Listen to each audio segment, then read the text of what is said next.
Hello, everyone. We are hoping that you are. All right, I'll start again. Hello, everyone. We are happy that you are joining us today.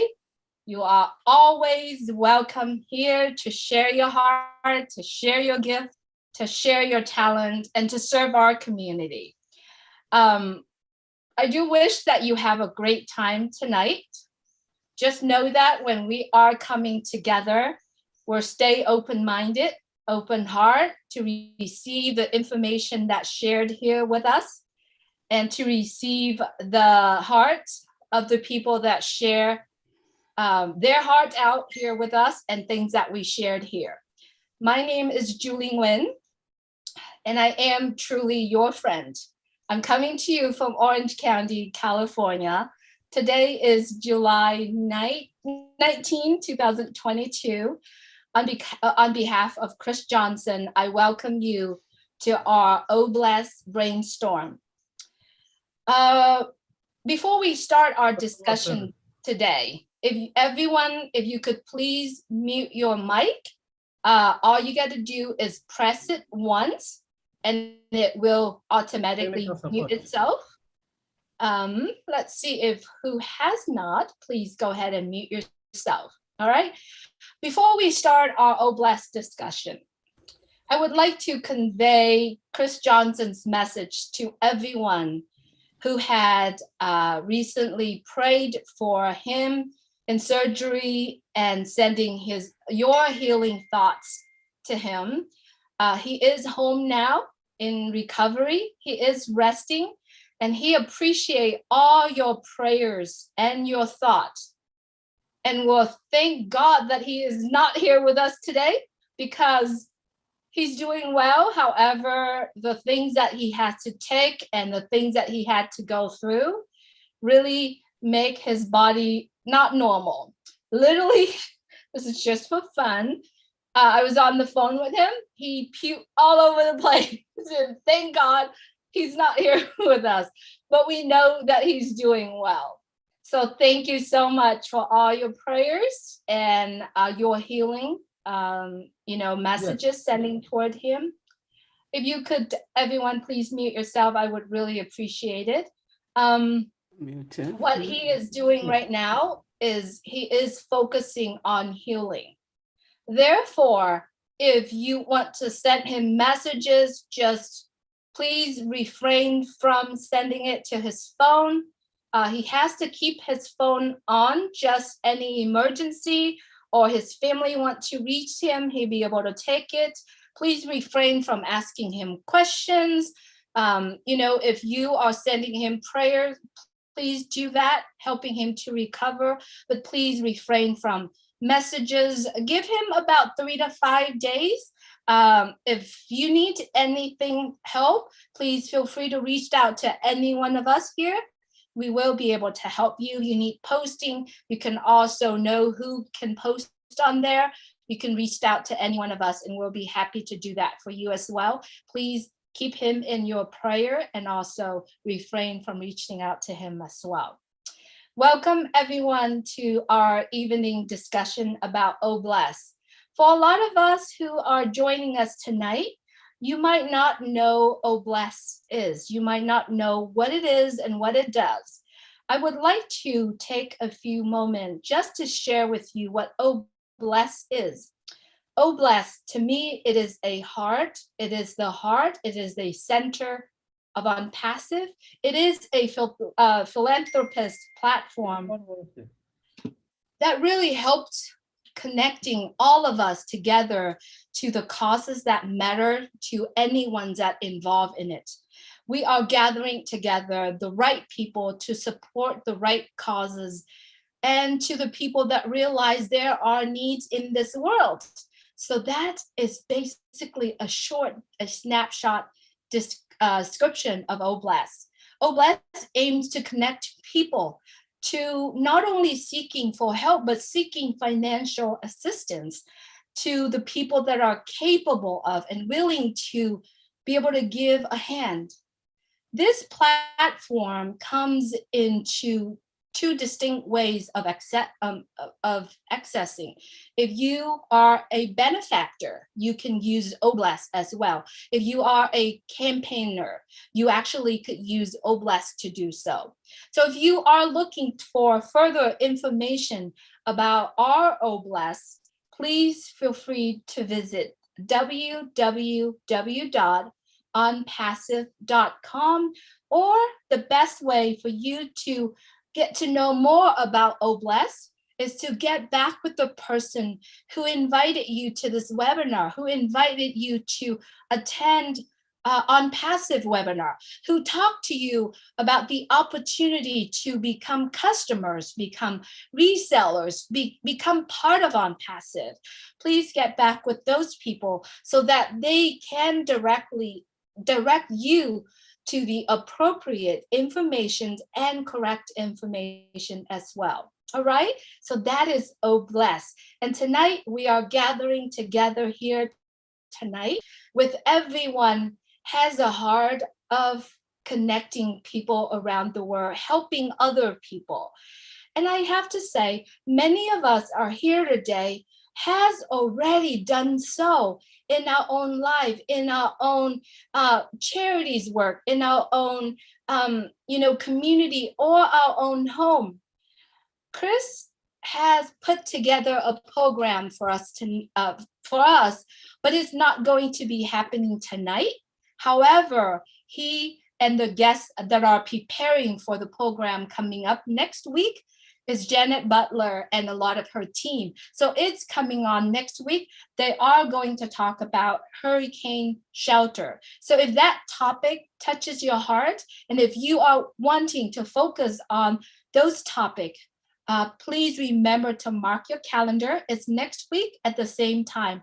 But tonight, I'm stepping up to help Chris Johnson tonight. And when he told me to help him, I said, okay, I'm just going to do what comes to my heart and my mind. And it comes to my heart and my mind is my dear friend, Leon Holiday and his team. Recently, his friend has traveled to the Philippines and they put together part, and Neil Stern, Leon's going to talk more about it. But before I get started and before I send this over to Leon, I like to share with you some of the images, the little clips that Leon shared with me about what was that trip about, and also what Neil Stern was doing when I think she's still in the Philippines. And I know Emily Guzman has projects over there. Everyone's focusing on helping the Philippines. Please get each other information and connect with each other. And wherever you are, if you are currently helping someone or having projects that you run or having, ideas, please reach out. Come on and join Oblast Brainstorm, because what we are doing right now at this moment is to brainstorm, getting together. So without further ado, I'd like to share with you a little video, a little clip that Leon shared with me about Nelia's trip. All right, so give me 1 second, let me get it up for you.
Pero sabi nga ni, ada sa tutuan, ano talaga, kaya salamat po mo.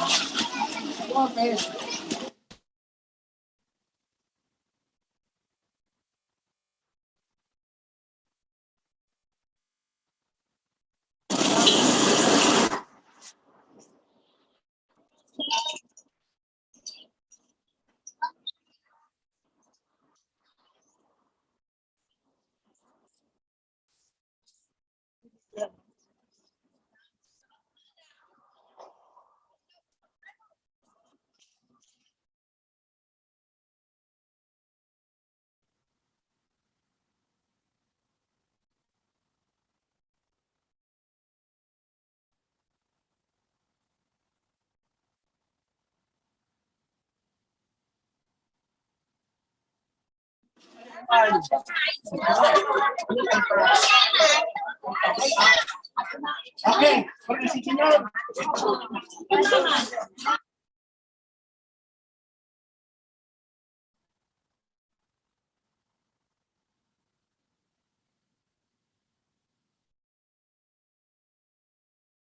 All right. Thank you so much, Leon and Nelia Stern, for doing that. I know you noticed that in the banner, it was a misspell. It's okay. The heart is there, the action is there, and the love is there. And I know that Nelia Stern has been doing that. She has, I believe, that doing that every single year. So without further ado, I'd like to introduce my dear friend, Leon Holiday. Leon, if you could please unmute your mic and talk to us, please. Hello, everyone. And thank you, Julie, for having me on today on Oh Bless. And of course, I love being on Oh Bless anyway. And so I just want to let you guys know that, yes, you guys may have heard of the recent volcano there in the Philippines. And what it did, it dumped ash on all the rice crops. And some of the people had to be displaced from their homes. And they had different centers around the area because, it was hard for them to breathe the air and hard for them to even harvest the crops that after dumping volcano ash all over the crop. And so Nelia and a lot of other people in the Oxnard area we have probably one of the largest Filipino community in the whole state of California. Whole United States in Oxnard, California. And I've known Nelia for almost 39 years. She does my taxes. She's my CPA. So actually, it's kind of been like a tease every year. If I don't have to pay the government, whatever I get left over, I'm gonna donate it. And so this was one of the years where I said, okay, just let me break even. Whatever I don't get back, I'll donate it this year. And so I donated my whatever I got back to this year, because usually I never have enough of write-off. So she said, if you make a donation, you can always, write off. So I donated to her cause, which is our cause, which is in the Southern California division, sustainable, unpassive sustainable living. So we have few people. We have Kathy Wilcutt is part of the group. We have Emmy Kadane. We have quite a few people. Evelyn Garcia, Michelle Reyes. We all part of our group. And I just so happened when I started signing people for Passive, we were already there on the old blessed side, and it didn't take much more. And when we have all the roundtable discussions and talk about what we can do to help people and trying to do a barley plate, and then Chris Johnson started this portion of Old Blessed, we're just at that point in time where we just decided we were already doing these things. Nelia was already doing these things. Kat is already doing these things, and which she'll probably want to say a couple of things because she's on standby. And this could be done anywhere. This could be done in Africa, in many different countries throughout Africa. This could be done the same way we're doing it. If there's a cause, we just go to the cause. And again, sometimes having that tax write-off, she does my taxes and she said, you don't have enough of write-off, you should donate more, boom. I donate a little bit more. I could donate that to anywhere. That could be donated to any cause. Now, since we part of Unpassive, we all part of Unpassive, it's easy to donate it to somebody who, like Dr. Benny said about a week or so ago, with the other project, give it to somebody who going to go and deliver the money and buy the product and actually get it in the right hand. And Nelia is from that region. She's lived there. And so it's easy. And she does it like during the COVID. She was feeding, how many people couldn't leave their providence in the Philippines. They couldn't work. A lot of people work in Manila. They couldn't go to Manila. They didn't have food. So Nelia was donating and sending food. She fed a lot of people. That was longer lines. because that's what we do. And that's how we're going to have to, that's how we as a group, we as a country, we as a whole, that's how we're going to take care of poverty. That's how we're going to take care of feeding people.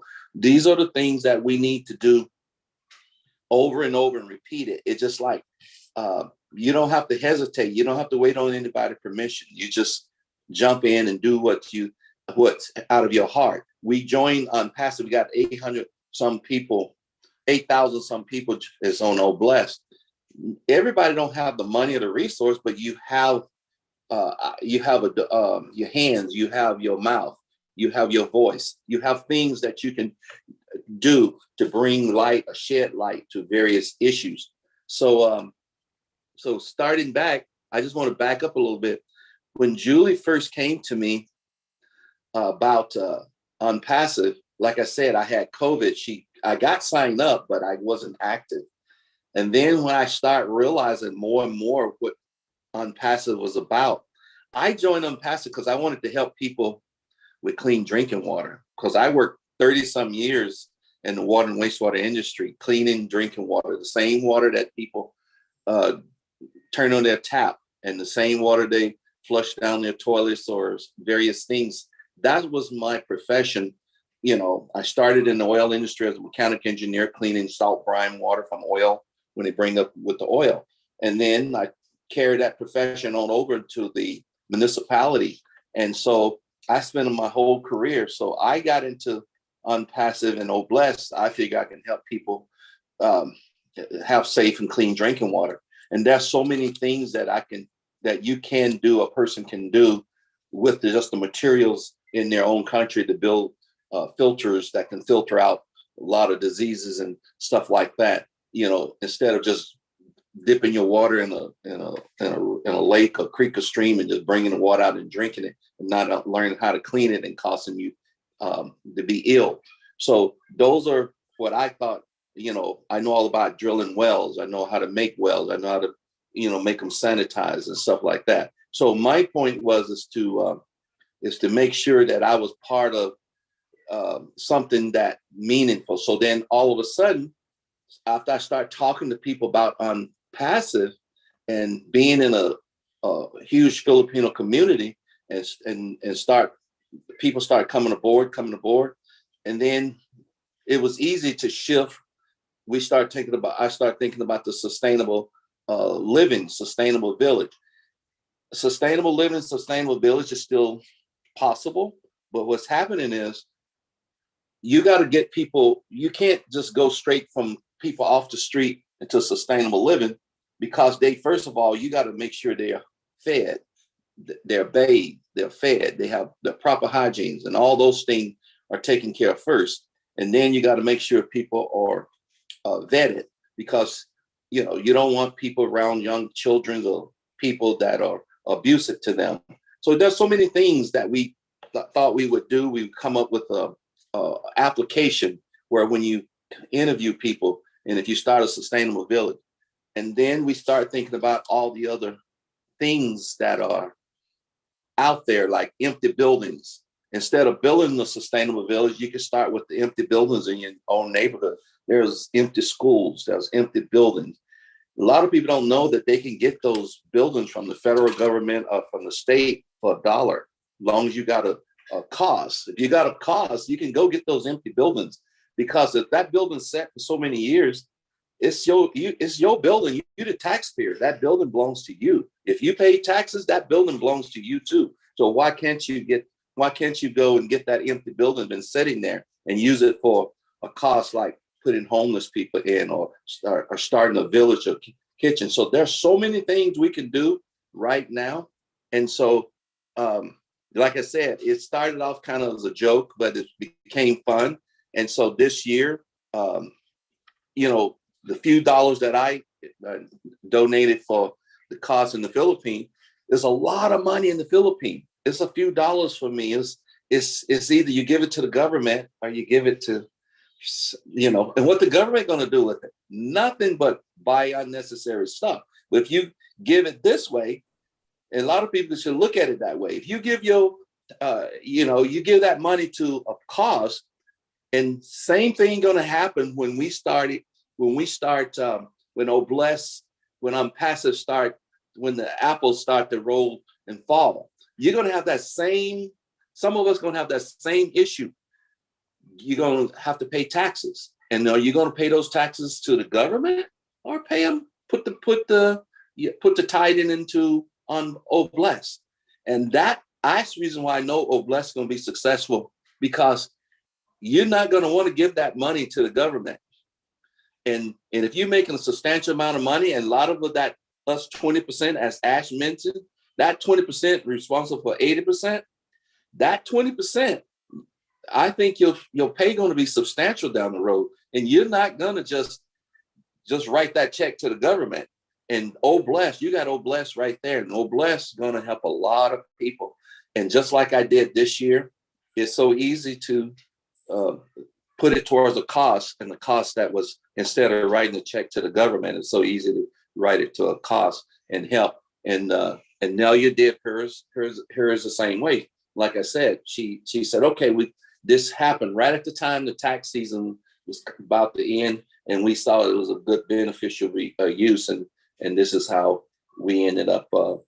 And like I say, we didn't have to go out and ask people. We didn't recruit. We didn't ask for any money from anyone. We just decided from our heart. That's what we wanted to do. And so if we have some time, we got, I don't know whether we can bring on in audio, Kathy Wilcox. She want to make a comment towards how she helped in the Philippines as well. Absolutely, Leon. Okay. I'm trying to look for her. I think Okay. it was just Kathy, and she declined. So Kathy, make sure you type the very top option. It's accept as a panelist. Yes. And join us. While we're waiting for Kathy, Leon, I know you've mentioned about sustainable living. Could you explain for everyone what is sustainable living is? And okay, sustainable living is in my eyes, in my view, in my experience, because there's a lot of people talk about sustainable living. Sustainable living, as you know, California is in a drought, but when it does rain, all the water hit the ground and head to the tributaries and all to the creeks and streams and onto the ocean is gone. Because sometimes the ground is so hard, they don't have time to absorb that water. But imagine you can catch that rainwater. You can catch gallons and thousands of gallons of rainwater in a short period of time. Imagine taking that water, sending it through an inline filter and using it to drink, or using it to water gardens, planting plants and gardening, giving people something to do. For example, everybody in a sustainable village, that means everybody have a trade, everybody has a skill. Some people may only know how to crochet, but some people may know how to cook. Some people may know how to paint. Some people may know how to do well. In a sustainable village, everybody has a trade. Everybody has something that they can contribute. It's not saying, well, I can't do anything. Some people can just read books to children. Because if you have a 10-minute section of hour reading books for children, the parent can go and be doing something else in a sustainable village, like working in a garden or help paint a fence. Or when I say sustainable, I mean really sustainable. Grow your own food, grow your own beef, grow your own chickens with your eggs. And if you got too many eggs, what you do? You sell them. People love to buy some of the eggs, and if you got extra vegetables, go to the farmer's market. We got farmer's market everywhere. And then you got an income coming in, and you have food that you can feed on your table. And then you have, some people just say, I don't know anything. I just work security. You don't want anybody walking into your sustainable village. Some people can work security. Some people can work all different portion. Some people wash dishes. Some people can wash clothes. Some people can fix hair. Some people can do nails. If you got a sustainable village with women and children, with elderly people or veterans, that's the way I look at it. And these people want to be vetted because they're in a sustainable village because they want to be there. They don't in the village because you're making them go there. these people want a different chance in life. They want to help out and they want to be part of an environment that want them. And that giving that person another chance. And in that sustainable village, there's a lot of people volunteer their time, nurses, doctors. You know, we got doctors everywhere. There's kids that sleeping in their cars, probably never had a eye checkup or a hearing checkup or a dentist service. You got these people pro bono volunteer their time. They can come to the sustainable village. And once that village up and running smoothly, it can become profit, nonprofit. And think about that. You can start by building tiny houses. You can start have people graduate from living in tent like or in their cars in their van to a little tiny house. And then if the sustainable village continue to grow, people can move up to a larger size house, and then they can let someone else have the smaller size house. And I look at all these things because I'm also a builder. I'm an engineer as well, but I also build. I built several houses before, and I know how to work with city governments because most of my 20-some years of my profession was working in city government. I know how to get around a lot of the red tape. I know how to pull permits. I know how to, draw. I know how to design. All these kind of things I know how to do, but I'm retired now and I have nothing to do, but I'm passive. So, it's kind of like it's fun now because when you have to do it to work, it's a lot of work. But when you have to do it for fun, now it's fun because I don't have to do it for to go to get a paycheck. My paycheck's coming because I'm retired. So I'm doing it now for fun. So sustainable village, you can do a sustainable village anywhere, any place, anyhow. But again, the people that works in that sustainable village has to want to be there. They have to want to do that. And I think you can have a lot of people doing sustainable. So our group is Southern California Division of Sustainable Living, for Unpassive. And so I'm thinking that one day, again, like near where I live now, I know there's state land. It's been vacant for at least 20-some years. There's already infrastructure on that land. There's already water. There's already sewer. That's already on that land. If you go to the government and with a good plan, say, hey, look, give up that land. You can build, it's in an open zone, open space, agriculture area. You can get that land because they can't say, well, we're going to use it. You haven't used it in 20 years, so you're not going to use it. So let this, we helping you. We helping you the state. We helping you the city. We taking people who wants to be in a sustainable environment, put them in a sustainable environment. And that's why we said before, our government cannot solve homeless. They cannot solve poverty, because if they could, they would have already. These things got to come from each community and each person and work its way outward. And once we do a blueprint, it can be done in any city, anywhere, any country, any place. And some portions of the sustainable village will lack various things. Some of it, the main resource is money. But as we know, if the money get in the right hands, it can be used properly. It can be used correctly. But if the money get in the wrong hands, say goodbye to your project, say goodbye to the money, nothing gonna happen. And that's the way our government is set up right now. And then if somebody goes out of the office, then the next person come in the office, they claim they don't know nothing about the money. And everybody know this too. And I'm gonna tell everybody this so that people know. When money goes into general funds in any city, in any government, general fund money can be used for anything. And the most thing is used for is giving pay raises to the people who already have tons of money. That's simple as that. If money is appropriated for various things, they can't misappropriate funds. If money is designed for this over here, it have to go over here. But somehow these city officials are so slick, they know how to get the money into general fund. And so general fund means if they need anything, office furniture, another car or whatever. They go buy it with that money. Pay raise, that's how that money is spent.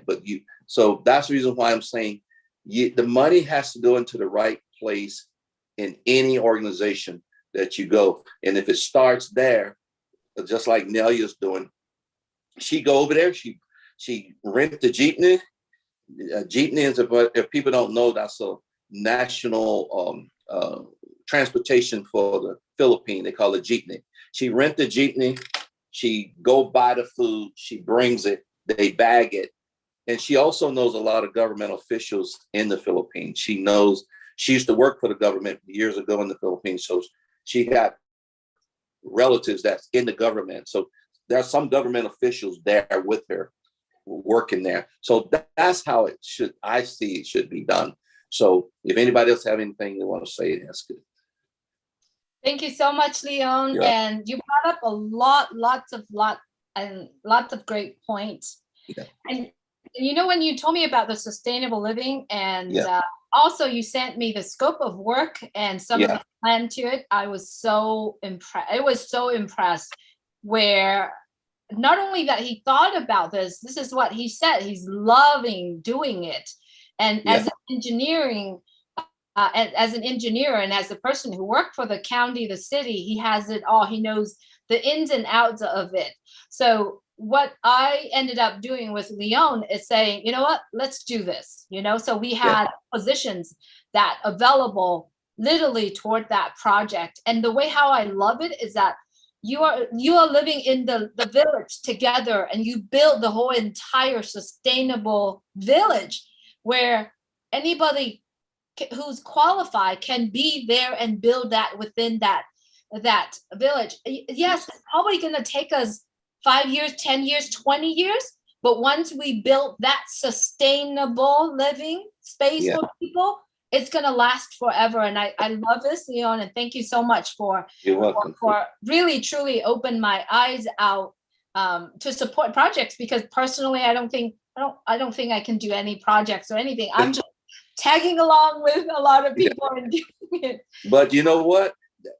If I didn't get into Pass This Through You, Julie, I wouldn't have a platform to talk about this or to move forward. It probably be something that fall to the wayside, because I know that now we got like-minded people on this panel around the world who want to be here for that sustainable. Now we got all our efforts and time. I mean, we can have Christina from where she lived, someone in Africa or somewhere, they can now contact me through mail and say, hey, give me some opinion, give me some idea, and we can go with that. I mean, you can use sustainable village. Everybody's building these container homes. I remember when I bought the last 3 containers I bought, they only cost $1,200 each. And the more you buy, the cheaper they were. Now it's container homes. Yes, they've gone up, but those things you can use do a container homes. You can use the tiny home. There's so many things out there now that you can build. And we got, like I said, we got people walking on the street that are professors, got master's degrees. You got people out there that got welding, a great welder. They just took a bad turn, and you just got to help them with that problem they have, and see, are they willing to, if we can help you with your problem, and give you a part of something, can you move forward? But again, it's all about vetting, because again, you can't have the wrong people with the wrong group, and you do an application, you figure out what these people can and can't do. And like I said, just one quick example. If you're going to start off with women and children and elderly and veterans, even though you got women and children and elderly, you don't really want to put the elderly in with the women and children, but you want the elderly to be able to support the women and children, because they have a lot of knowledge that those children and those women, those young women, those young mothers, that needs to know. And at the same time, they need their quiet, their space, and over here. And then over here, you need another group for veterans. You know, some of them maybe have PTSD. You don't want to mix them all together, but you still want to let them know they got a coping group. They got a group they can work with. They can talk about war stories. They can do whatever, but at least we all here for the same cause. And that's the main thing. And I think once you do all of that and get all the people vetted, we have a long ways to go. And that's the reason why we're here today, you know, together in this group. Everybody on this call, we're here because we have like-minded. You know this show was Oh Blessed when you clicked on it. You knew it was Oh Blessed. You didn't click on it and say, I wonder what is it today that you was talking about. You're here because you want to be here, and that's what makes the world change. People want to be where they need to be and helping in the right direction. We got all these engineers. We got the engineer Mike right there. We got all these engineers. These guys are awesome. They get on there and they can talk about tech and they can do everything. Those guys, if you're an engineer, you can do mostly anything. You're not an engineer. A lot of people understand when you're an engineer, you're not just an engineer. You're a scientist. You're an engineer. You can read blueprints. You can read schematics. You can do that. Your engineers can do whatever anybody else can do. I guarantee you, an engineer doesn't have a weld a day in his life, but I guarantee you give him a torch, he can weld. Because he can read the blueprints, he can read the schematic. That's what Oh Blessed. Everybody here can do something. Everybody can do whatever. And all you have to do is just do it and have leadership and guidance. And once you got the leadership and guidance, you say, okay, that's your project over there. You don't have to micromanage it, just point to it. That's your project. He's an engineer. He's going to figure it out. He's going to figure it out because he knows how to ask questions. He knows what he doesn't know, and he knows what he needs to know, and he knows who he needs to go get that information from. That's what engineers are all about. That's what scientists are about. That's what Dr. Benny all about, her program. That's what Christina. I listen to a lot of you guys. I just listen. Sometimes I don't say anything because I love partaking in and listening to what people has to say, all around the world. And I said, diversity is the key. Simple as that. Diversity is the key because we are the most diverse group. This company would be the most diverse company in the entire world. And you got big companies out there, they having problems because they don't have diversity.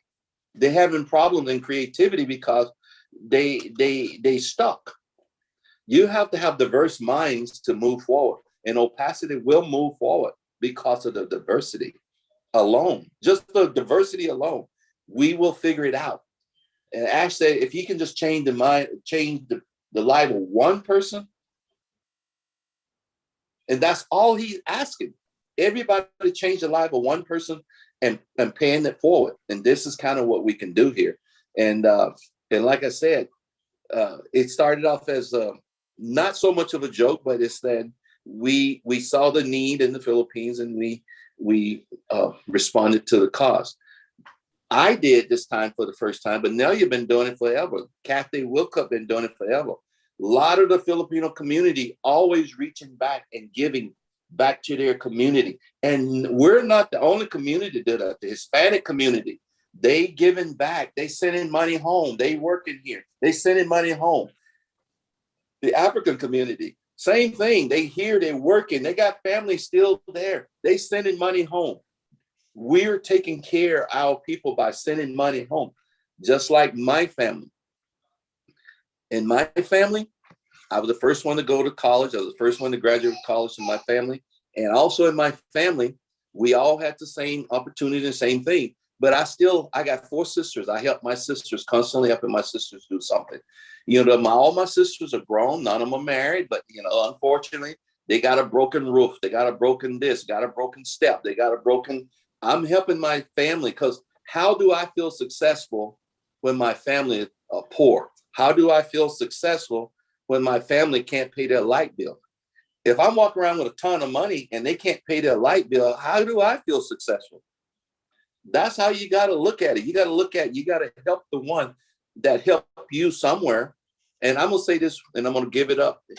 when the day I got ready to go to college, I had zero money in my pocket, zero money. My older brother gave me the last $20 he had in his pocket. The last $20. To this day, I can never forget that. I can never forget that.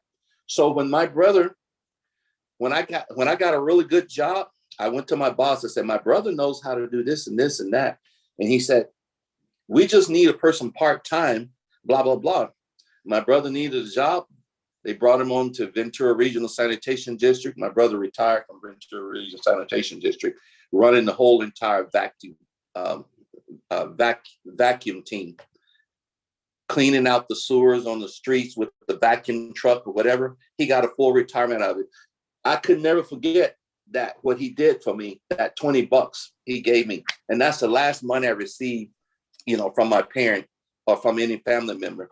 And I want to make sure. And we all have those stories in our family that we can reach back and we can pay. We have to just do it. And Unpassive is one of those places that we can do it. So right now, all my sisters are signed up in Unpassive. All my cousins, all their daughters, family members are signed up. So pretty much I got 20, 30 family members, or even 40 signed up in Unpassive, because all I did was tell them, share it with them, because they said, we believe in you, so we're going to do it. Simple as that. Like, I believe in Ash. I believe in Ash. I believe in Julie. I believe in my people. I just did it because the people I believe in. I don't care whether it work or not. I know it's going to, but I don't care, because I just believe in the people. And that's why we are where we are. And that's why we're here on Blessed. So I just wanted to share that with you guys. Thank you so much, Leon. Wow. Thank you so much for your loving and your sharing of Unpassive, and first of all, trusting me. Just a little bit between, just everybody kind of know where Leon and I fit into this pictures, because he's kind of sharing a lot. Yeah. I met Leon about 3-4 years ago, almost 4 years ago. Yeah. At one of the events in the company that we were together. And that was first time. I think we only met personally, like face to face, probably about 3 times. Yeah. But he's on my Facebook, and he's been a friend, and he just kind of watched me going, right? And then when I shared Unpassive with him, I just say, Leon, you've got to be in Unpassive. But I said, okay, send it to me. He sent it, he signed, and then he got COVID. So the entire year when he were in Unpassive, I got no hold of Leon.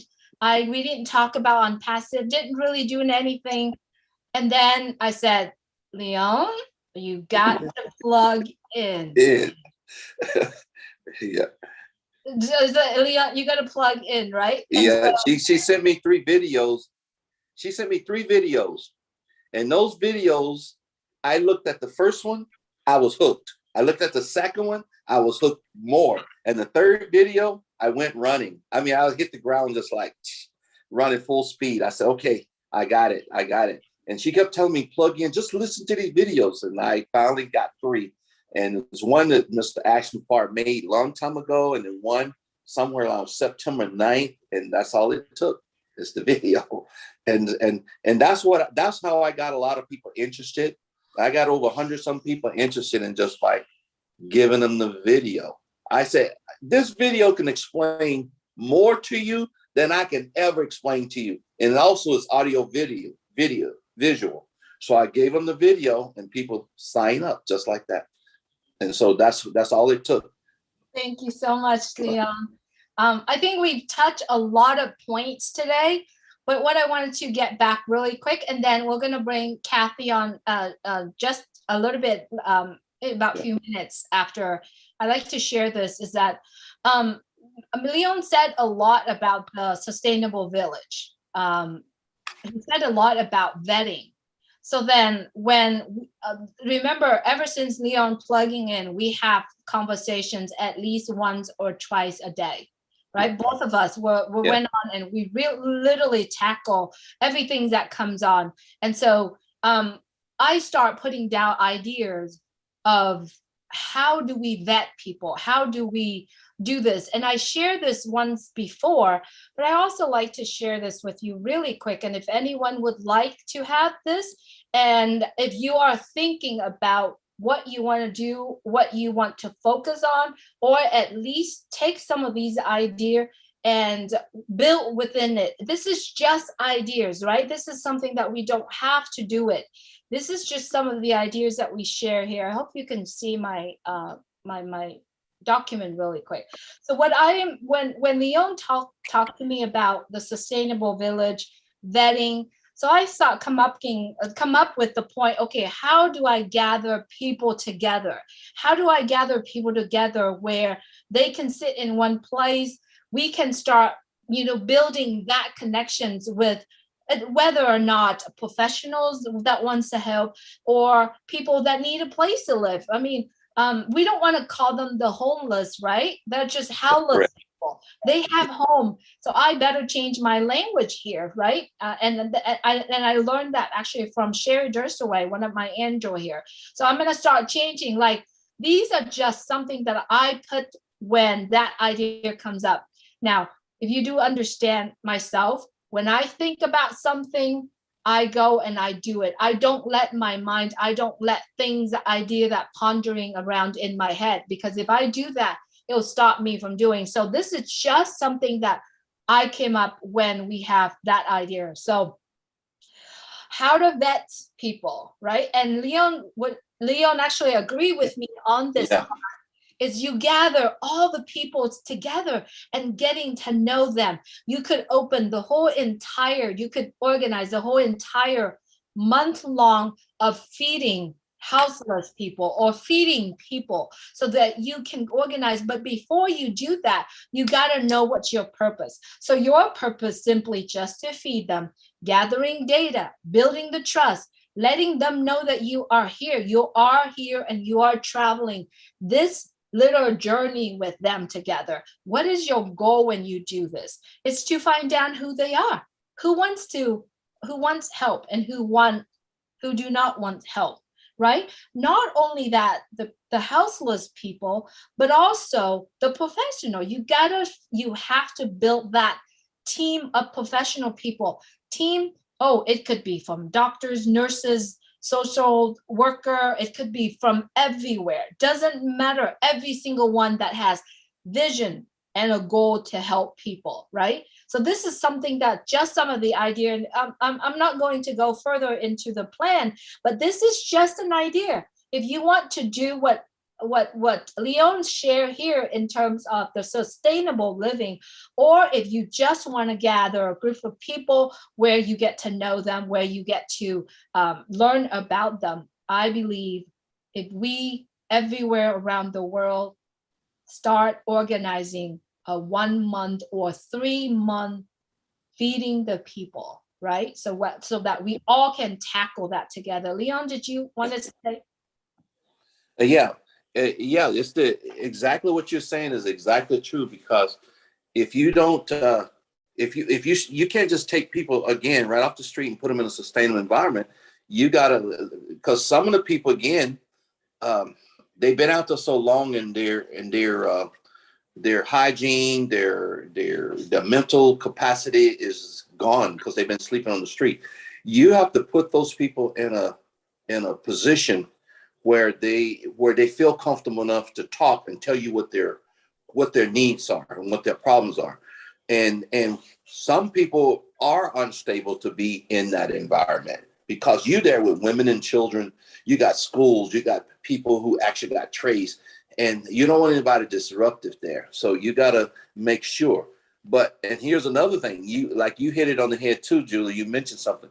You can't call everything homeless, because if you call it a homeless place, you already set up a stigmatism, and people think it's going to bring the value of their property down, and they don't want you there. They don't want the people there. And you got to call it something like sustainable village.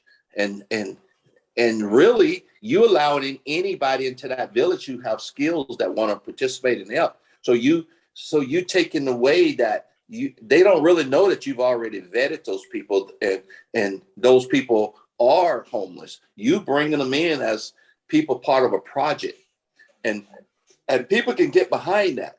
But in Orange County, where Julie lives, somewhere down in Orange County, the city of Orange, I think it's a city of Fullerton, the government wants to build this high-rise building for homeless people. People voted it out of their neighborhood, and that building has not been built. So like I told you, the government cannot fix the problem. The problem got to be fixed with people like us, or people who have a like-minded idea. And once you get that blueprint moving, and you move from community to community, you gotta do. In our community right now, we have a person named Kay Wilson Bolton. She's been feeding the homeless and running a soup kitchen, a place where they can come and get a shower for years. But it's the people who still live in the riverbed. They live in the riverbed. They live in the bottom, and every time a big fire comes through, they get burned out of the riverbed. So the sheriff go through and move them out of the riverbed, move them, and then move them down. A few months later, everybody back. The grass grow back in the riverbed, and everybody back. But the problem is, she consistently feeds them. That's her capacity. That's as far as she can go. We consulted with her, and we have an empty Kmart in our building, in our city. Brand new Kmart built, 5-6 years ago. Things still in perfect shape. All the infrastructure there, the water, bathroom, everything. All you have to do is put so many beds in there, split it down the middle, put elderly people over here and homeless women and children over here. Then that way you can further vet them. But now you got another stage to go, get them from that stage to the next stage, to the sustainable village, and take all the stigmatism away from the people who gonna say, because someone have a house that costs 600,000, 700,000, 800,000. The first thing they're gonna say, I don't want that near me. I don't, and they're gonna raise hell with their council member. And remember, all these people are elected officials, and the elected officials are gonna listen to the people that raising the most heck. And some of it could be their own cousin, family member, sisters, mom, dad. They don't care. That's why it has to be done systematically through another method, another way. And the blueprint has to be, you got to change the way people think. Also, you educating the people, and you educating the homeless people. So who has to be educated the most? The people, the regular everyday people that has a job, has a house. You got to train them as well as training the people that you got to get off the street, because it's not going to change if you don't. Thank you so much, Leon, for coming in here and share with us a lot of other idea that you brought on. I think we touch on a lot of points. Also, he had mentioned about, buildings that are empty right now. If you have that around your area, you could put together a proposal. If you are writing grants, if you are, know how to put together a proposal, we could definitely, put together a proposal, a general one, and then we could submit. We can talk to them about Oblast. We can take this building, we can turn it into a sustainable living, or a houselessness for the people that comes. I encourage everyone here, if you see that what's shared here today resonate with what you wanted to do, let's do that. Get together, especially all the engineers. You know who you are. You know this. You are very systematic people, and I know that Leon and a lot of other friends here in Orange County, in Southern California, will get together. We're going to talk about it. What we envision is that if we can build one system, start from A to Z, to build a sustainable living, and if we can execute that, I believe with 3D printing, with tiny homes, with sustainable living, we can take that whole entire blueprint and share it around the world, and everyone around the world will be able to do it. All we need is to adjust with the rules and regulations and where we are, right? So exactly, because a lot of people don't know that government buildings, those buildings belongs to you, the taxpayer. And that building set empty, That's your building. You just go give the government a proposal, and here's $1, and I'm taking that building. They can't say no. What are they gonna do? That's your building. So a lot of people don't know how the government works in a lot of places, and that's how a lot of people homesteaded property over the years throughout the whole entire United States. A lot of people got million acres from homesteading because government say this is our land, and they homestead it, built a building on it, and the buildings, all they had to build a 500 square feet, or 300 or 1,000 square foot building, and they took the building, they took the whole property, and that's how things work. And the government works the same way. And I know they don't work the same way in all countries, but all countries have certain methods that they can use to get the government or activate it or to move away from holding on to stuff that they don't use. And same way with cars. There's the buses, most government agencies, you can only drive a certain vehicle like an ambulance or city vehicle to 70,000 miles. When I was working, I went through 3 brand new vehicles, and because I was putting 300 miles a day on my vehicle, I went through 3 brand new. Sometimes in the middle of the year, they're giving me a new vehicle, brand new. There's nothing wrong with the one they getting from me. They gave me a brand new 4x4 pickup, but nothing was wrong. They have to auction the car off. You can get those cars, those same cars. If you got a cause, you can say, I need 10 of those cars that you auction it off. And you go and give them $20, and you got the car. Even though the cars are still worth, thousands of dollars, but because they're government taxpayers' cars and vehicles and stuff. So it's a lot of things we can do. Thank you so much, Leon. I'm excited. I'm glad that we were having the opportunity to share this out. And let's go back to the Philippines. I know we started with the Philippines, and then we ended up in Southern California. So let's get back. let's go back to Kathy. Kathy, are you here, Kathy? I know I brought you on. Leon, do you want to talk a little bit about Kathy, what she does? I met this woman in one of the events. Kathy, she's part of the Southern California Sustainable Group, which is Julie part of. We all part of. Everybody in Southern California, even some people that part of our team in other states, they still part of our whole team. And what Kathy does, she's worked as a security guard for like Costco and various places, and she constantly have run-in with homeless people. Homeless people like to take shelter wherever they can, where there's a lighted area, where they can go and prowl at night and look in the dumpsters and things like that and scavenge for food and whatever. So Kathy keeps water in her car. She keeps food. She keeps cookies, things in her car that she thinks they may need. And she's a woman. She's out there by herself, and she's patrolling various areas, and she run across these people, and the way she makes friends with them. And because sometimes you can be mean, because her job is to keep them off the facilities, keep them away from the Costco facility, from going into the trash can and looking for stuff. So what she does is she offers them, out of her goodness of her heart, she offered them food. She offered them things to drink, and she makes friends with them. And she tell them, go right over there. Don't come over here. And she gained their respect by doing various things. And she made a lot of friends with various people like that. And so, and another thing she does, she sends toys, clothes, food. She gather it and she send it to the Philippines. She's not just sending it blindly to the Philippines. She has a daughter over there, and the daughter is connected with several different churches, and she sends things over there.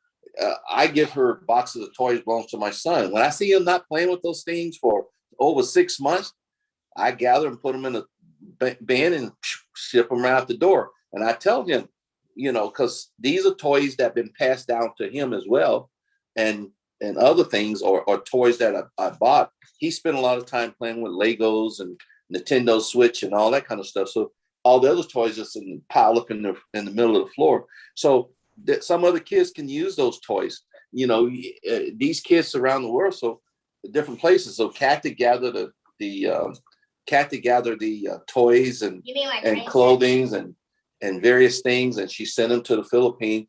And her daughter takes it, have connection with various churches, and around Christmas time or any other time, kids have toys and things.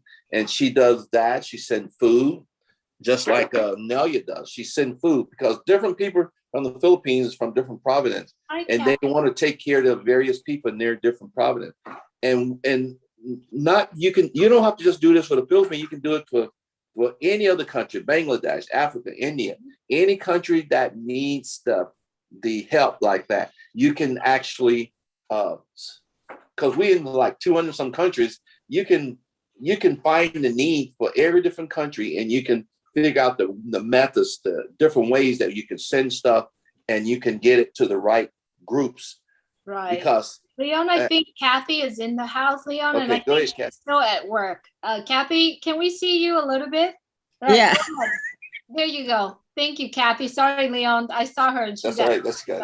Yes. Yeah. Go ahead, Kathy. Please say hello and Hi, my name is Kathy. Nice meeting you all. And this is my first time, so it's kind of a little bit nervous about it. Like Nelia is doing whatever she's doing in the Philippines, and she sent those videos to Leon. And I'm just sent 4 boxes to my daughter to the Philippines with the goods, the toys. I sent it, and then I told her to, when you give it to the people, just send a picture or video so that I can send it to Ubles, because my daughter Salome Ibay Lantano is a member, is founder too. So I have my daughter and my granddaughter as a founder in the Philippines. I will let him join next time and show her what we are doing, so that she can show us what she's doing over there too. Like what Nelia is doing, we are sending packages to the Philippines long time ago, not only clothing, but everything that we can send it to them, even money. Sometimes there's a person that he stays in the hospital and need money to get out. So I sent her like $500. $500 nowadays in the Philippines is like 100,000 pesos. So that's a lot of money to them, and they appreciate it very much. $200 is a lot of money already. So not only those are the ones that we're sending our love and compassion to our country. We don't want them to be left behind. Whoever that needs help, we tried to help them long time ago. I came here in America in 78, and ever since then, I'm sending them money, whatever I can send, even toys, personal hygienes, even everything that they need in order to help, especially in time of calamities. That's how we love our country, even it's like a third world country, but luckily we are here. God sent us to here, and then good morning, Zahir bhai. We send it back to whatever we can help to them. And I love Nelia doing whatever she's doing. And I will send again my love and regards to all of you guys. And what Leon is telling me, what I'm doing here in California, I'm a security guard. Pretty soon I'll go to work, and I have food, shoes, blanket, whatever, socks, whatever I have in the back of my car. And I saw a lot of those people, like I don't call them homeless, those are my friends. So I give them whenever they dig the trash can, and I said to them, and sometimes Hispanic, I talk to their language, and they said, okay, don't dig that anymore. I have food for you. Really? And they said, yes. And then sometimes when they go to the store, they shoplift. And I said, no, you don't need to do that. I said, what you gonna do then? I'll pay for it. Go, I'll pay for it. And they will love you for that. Be kind, and they will trust you. Instead of coming and do shoplifting, they will respect you because you give them the respect. Because don't judge the people according to whatever they have. You love them, you give them the respect no matter who they are. We have the opportunity to do things that we have to do. Some of them, they don't choose whatever they were. Some of them, they said, oh, I remember one lady, like I told before, when we have that meeting with Julie again for Southern California, I meet an old lady that she is just kicked out by her own daughter, a family member. And she was crying up to the top of her voice. And I asked her, what's wrong? She said, I'm hungry. And I said, okay, come with me, I give you food. And I said, I'm cold. Here's the jacket, here's the shoes, here's the blanket. The only thing I cannot give you is a housing. That's why a sustainable village is a good thing to join. When Leon showed me that, I didn't hesitate. I did not say, wait, I will think about it. No, I did not hesitate to do it because I already know what's in there. And I said, okay, I'll join. I'll join right away. I will join now. So I have people under me, and I convinced another lady who is another Filipina. And I said, you want to join this? I just show it to him. And then I told Leon, she talked to Leon and he said, let's go. Let's strike the iron while it's hot. And she make 35, 40 people right there for me to join. Yep. That's what she's doing. And every time she said, how is the OPASIP? It's going on, it's strongly going on. That's why I told myself that everybody's saying on passive is a divine masterpiece. Mm-hmm. That's what I said, a divine masterpiece, because it's for humanity. Humanity is for humans that are not well off. Mostly the people that we need our hands. Like I told Leon, I only have 2 hands before. Now I have too many hands helping the Philippines and helping people that I can say it in here where I work. I only have 2 hands, like I said. Now I have millions of hands to help. Oh, bless. Oh, passive. Thank you for one person. First, Leon to let me know, Julie to let Leon know, and Julie, whoever bring Julie on. Then after that, whoever bring Julie and Julie, then we go to Mr. Asmufar for a very, very big human heart, a divine person that sent it to us. God bless everyone, but most especially Mr. Asmufar. Just remember, this company I called Divine Masterpiece. I said that for myself, a divine masterpiece, because it helps humanity, not the well-off, but the needy person, like mostly us too. All of us, the needy person, all of us, we need help, then we pay it forward to the people that needs us. Like Julie, he paid forward to Leon. Leon paid forward to me. Me paid forward to somebody else.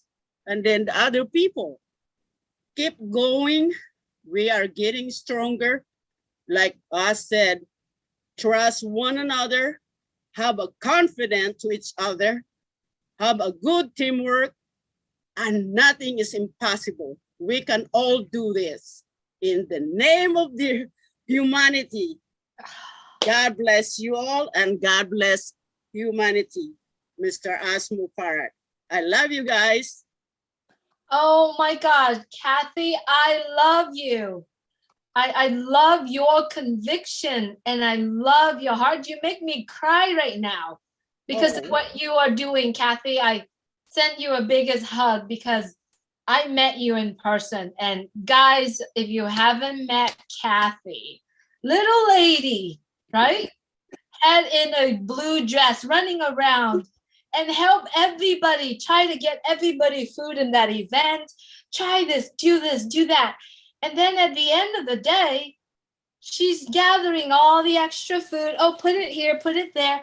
I'm going to have somebody's going to need this, right? So you see her heart right here. And all it is, that's all we got to do, right? From here, from now, it started from your heart and do it. And you did. You make all of us cry here because of your conviction and your love for humanity and you're wanting. Imagine, guys, imagine all of us when blesses come, when on passive apples are coming, what Kathy is going to do. So thank you, Kathy, for doing that. I love you. And another thing about Kathy is she has a lot of like avocado tree in her house. And she said, Julie, when you are going this way, make sure you stop by me. Take a bag of fruit home. That's called loving and sharing. And I love you, Kathy. I love you too. Stay safe. Please stay safe. You too. Thank you. Thank you for having me, and God bless you all. Thank you so much, Kathy. Thank you. Appreciate you. Thank you, Leon, for having me here with us today. Thank you, everyone. Do you have any final sharing? Then we're going to start bringing on people to talk about it. Yeah, and I won't bring on anybody else, but the thing about it is we have people like Michelle Reyes, again, who doing something for humanity. And she got people, young women that's getting out of jail, who've been in jail. Some of them even lost their kids and coming out or for various reasons and things. And she ministered to them and she give them hope and she helped them fill out applications for job. And it's just crazy how we just have for just the sake of passive, how we all came together. And when you just say, oh, passive and oh, bless, and humanity, a company for humanity, it doesn't take people long to just say, oh, yeah, I want to be part of that. And Michelle Reyes is part of it. She has a ministry up and going. She's very busy. She's very busy. And I'm talking about their own time. They're not getting paid. Nobody's giving them a check. Nobody's doing that. I mean, there's their own time. Leon, I see Michelle is in. Do you know if she's joining us? I see Michelle. I know she's listening, but she's on. If she wants to come on, she can. But I think she was joining us right now. Yeah. Michelle, if you are in, just please unmute your mic. I think she's in. I just brought. Continue, please, Leon. I just want to disrupt you. But yeah, so Michelle, she's on it. She had just finished showering when I talked to her earlier, so she was probably indisposed right at the moment. You know, some people not dressed up to be on the mic, and rightly so, because we're a professional organization, so she's probably indisposed. And so my point is that she does so many outstanding, wonderful things, and basically just by me hearing what she had to say. And she said, Leon, if you do a sustainable village, I'll do that. I'll be part of that. I'll help counsel. And so then we talked about it on one of Ash's shows, and we got a lot of people who have worked for helping others, who work with mentally ill, who work with various different types of people. And that's what's going to happen. Once you vet people, you got to send them to the right department, and people can volunteer for whatever the department that they have their profession in. If there's to nurses, they can go doctors, dentist assistant, dental assistants, whatever they are, whatever walk of life. Because and one day we was talking, I said, look, I got ahead of the cart. I got ahead of this thing. You can't go to a sustainable village if you can't stand to interview the person sitting beside you because they smell so bad because they've been on the street. I said, you have to get that person a bath first. You got to get them their proper hygiene first. You got to get them everything they need to bring them, because they're going to feel uncomfortable. They're going to feel insecure. So you got to bring them in a comfort environment. You got to make sure they're fed, they're groomed, their teeth, everything. They've seen a doctor. And then you can set that person down, and you can sit down beside them on a couch or sit down in front of them. And now you can actually talk to that person face to face without you feeling like you got to get up and run, or you feeling. So that's the reason I'm saying you got to bring people in a comfortable environment.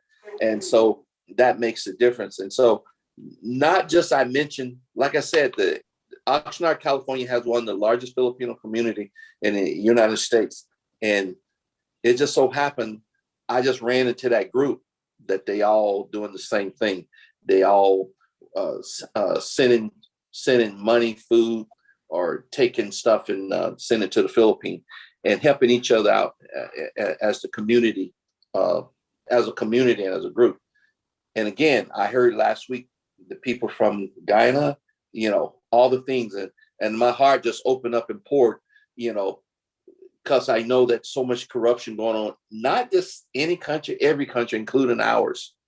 I mean, ours country is no worse, no better than any other country, because they send billions of dollars to up in Seattle and the Portland area. They got huge homeless population, people on the street living in tents and everywhere. But those billions of dollars come from the stimulus. Can they get it to the people? Can they get it to the right place? No, they can't.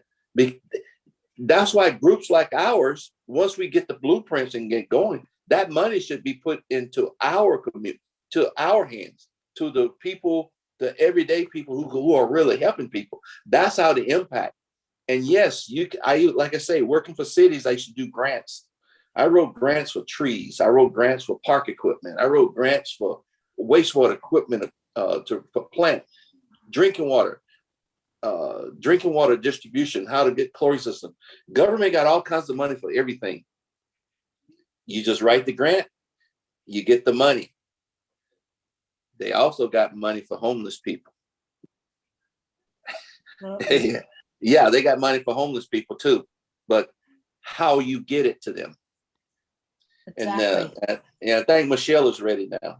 Yes, I think Michelle is here. Michelle, are you here with us? Please unmute your mic and please introduce. Can you hear me okay? Yes, we can hear you, Michelle. Okay. Sorry, I'm in my PJs, but that's okay.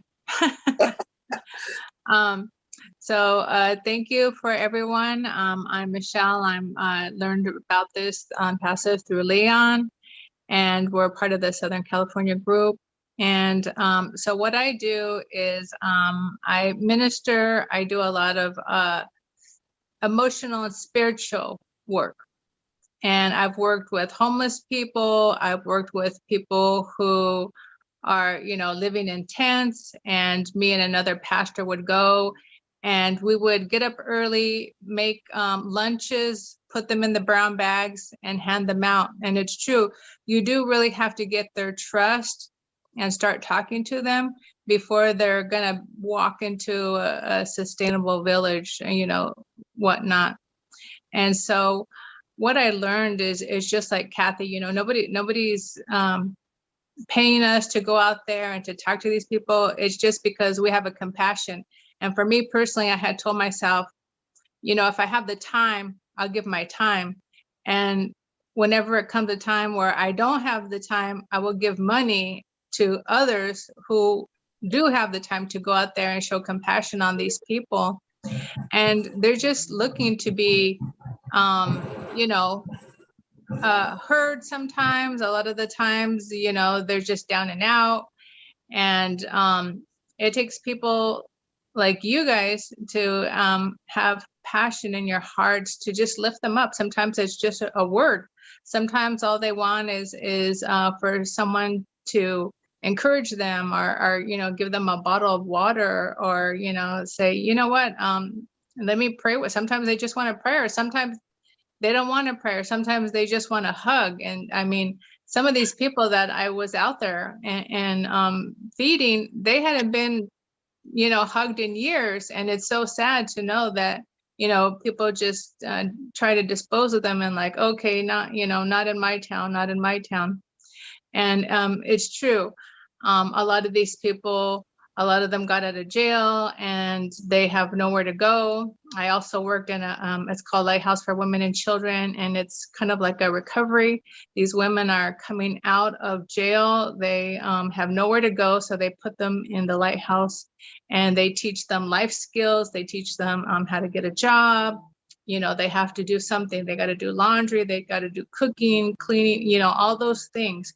So it's just not a handout. I call it a hand up, because you're teaching these people skills that they're going to use and further themselves once they, go on and move on and hopefully to do something greater with their lives, they're going to take these skills. So I like to say, it's called a hand up. Even the ones that are, homeless and whatnot, I always call it a hand up. And we don't call them homeless. We call them homeful, which means that they're hopeful for a home one day, or something that they could look forward to. Because if you just keep saying homeless, it kind of has like a negative stigma to it. So we say homeful. So a little bit different. But so, number one, passion, compassion for these people, just love on these people. That's all they're looking for. And it's free to give love. It's free to give a smile. It's free to give encouragement. Like Kathy, I carry blankets in my car. I carry usually granola bars, or I carry water, socks. And they see me. When they see my Jeep coming, they already know, oh, this girl has food, or she has water, or she has a word for us, or, she's here to just check on us. And they're humans, they're human beings just like the rest of us. And we just need to let them know that we care. And on Passive and this sustainable village is amazing, of the lives that it's about to change. I mean, look at us. We're so excited about it. And to be able to help and pour into others that maybe just did not have this type of opportunity. Many of the people that I met in I called it Tent City, because unfortunately they just pitched a tent and they lost their jobs, and they couldn't pay the rent, and they're out on the streets because these people were living paycheck to paycheck. Or something went wrong with their car, $600, and all of a sudden, they're behind in the rent because they need the car to get to the job. And it just kind of snowballed. And before you know it, they have the car and they're living out of the car now because they couldn't afford, they got behind on the rent. So it's many stories like that, people that I've come across.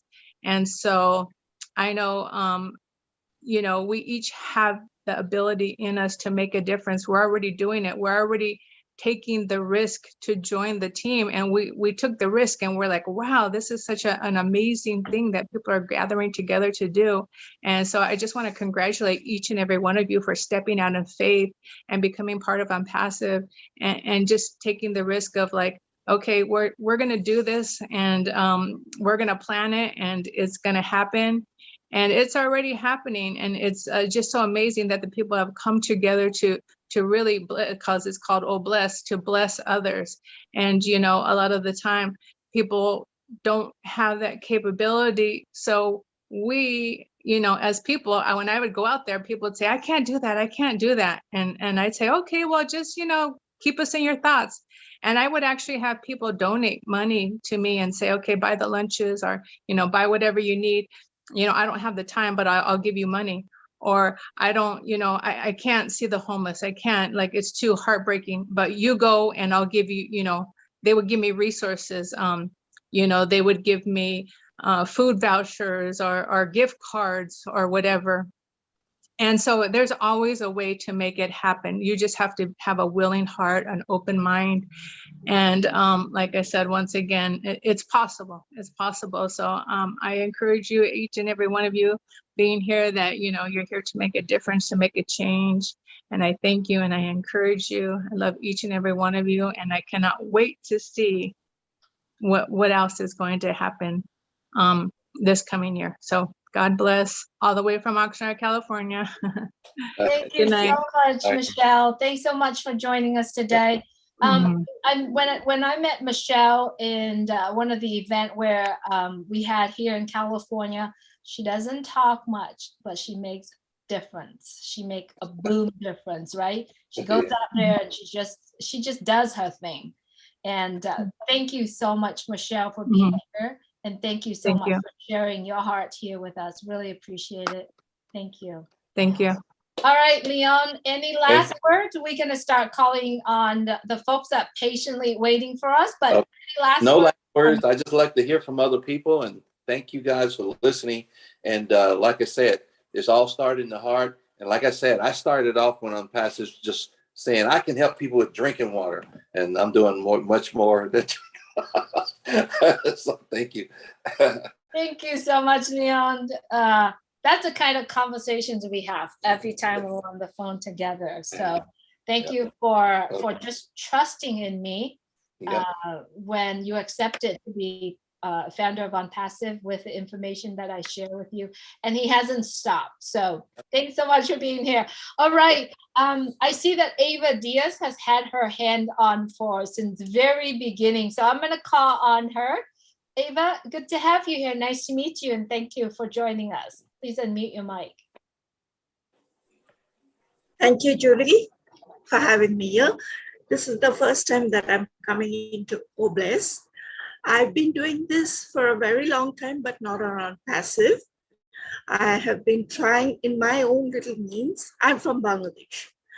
I've been on my own little means that whatever I can, I try to help the people, especially the really poor people, those who are unable to have proper meals and they are rickshaw pullers. So, one hot meal, they really enjoy. So we make that, what I do is I make it a point of duty to bring everything. I cook it myself and then I pack it and I distribute. It's not much, but whatever little I can, once a month, I've been doing it. And I've been doing it for the past 3-4 years. And in fact, during COVID times also, without coming into the limelight, I have been helping people, with their rations and whatever I can. So that is why I wanted to join Obless, because I know it is a very good cause and I would really, really like to help people. So I need to team up with like-minded people like you so that I can help others. That's all. Thank you so much, Ava, for being here. Congratulations for what you are doing. And I know, oh my gosh, I just sit here and hearing everyone who's sharing today and saying, when the apples are falling, how many lives we can touch, right? It's going to be in a massive way. So I just wanted to know that if I have, how can I join with other team members from Bangladesh so that we can really go out and make a lot of difference. Because I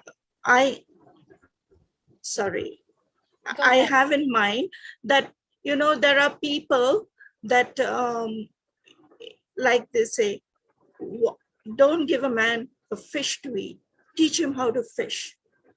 This is what I feel that we need to, give them, like Leon said, sustainable. Give them to do something where they can really sustain themselves and not put out their hands, and they will not feel that,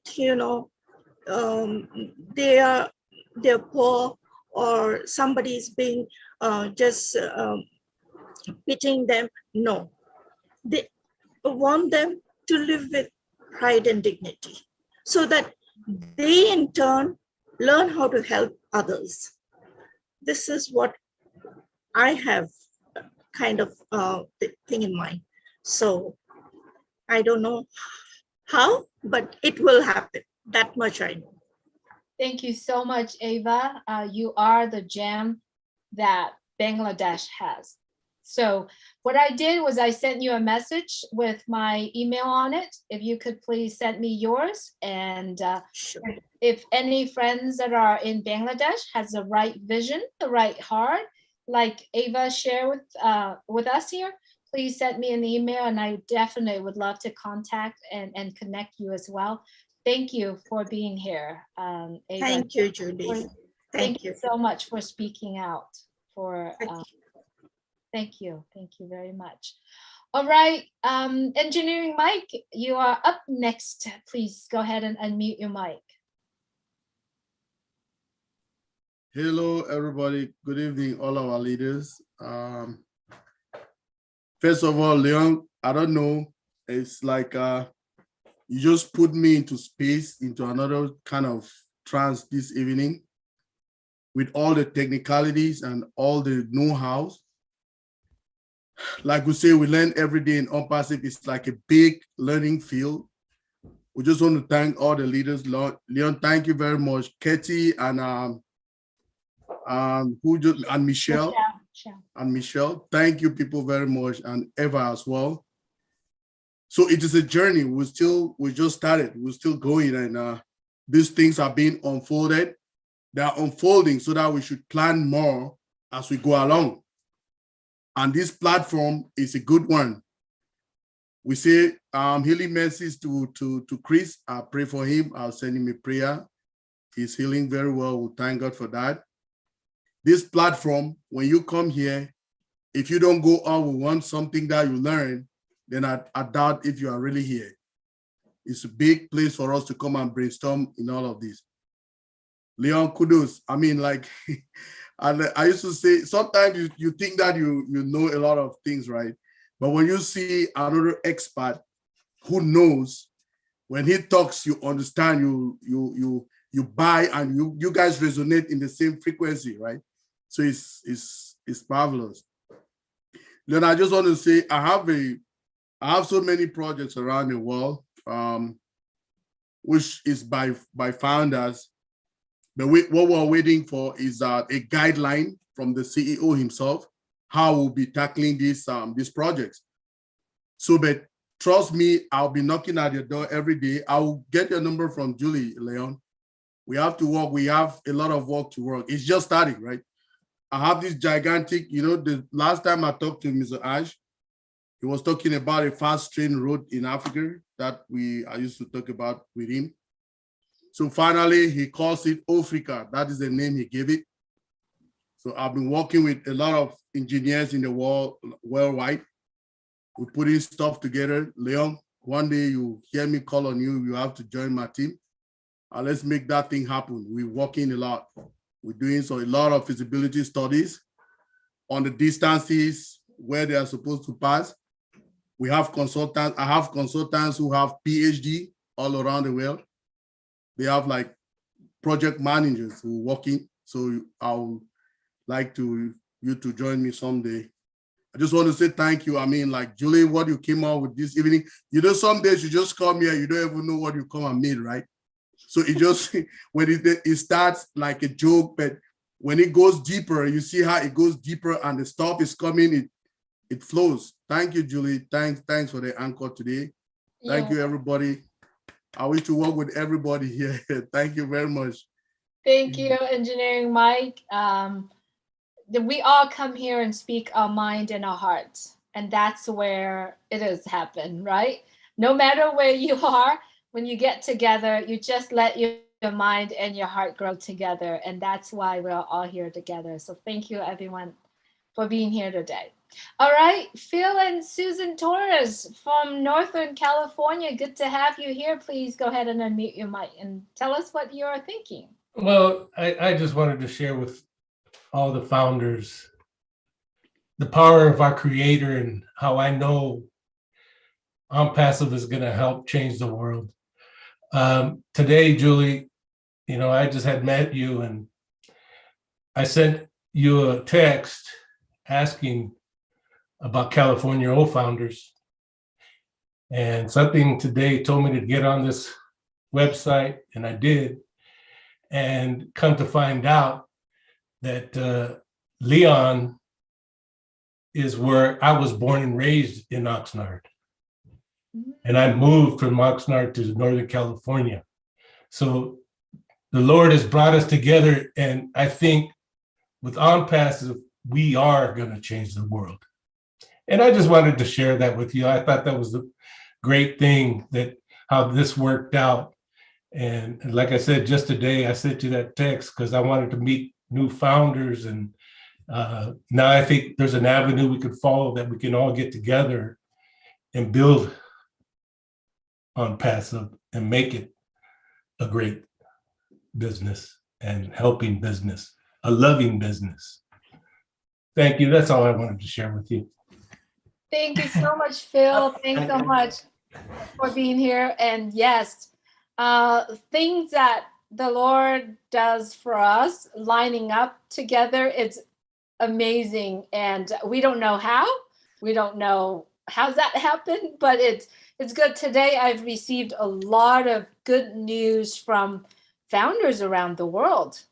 I mean, like things that lining up. All we got to do is line up our heart and our mind and look out for what you're looking for, right? And so we are here today. So I got your text message and I'm going to put in the chat just for you, Phil. This is my new number.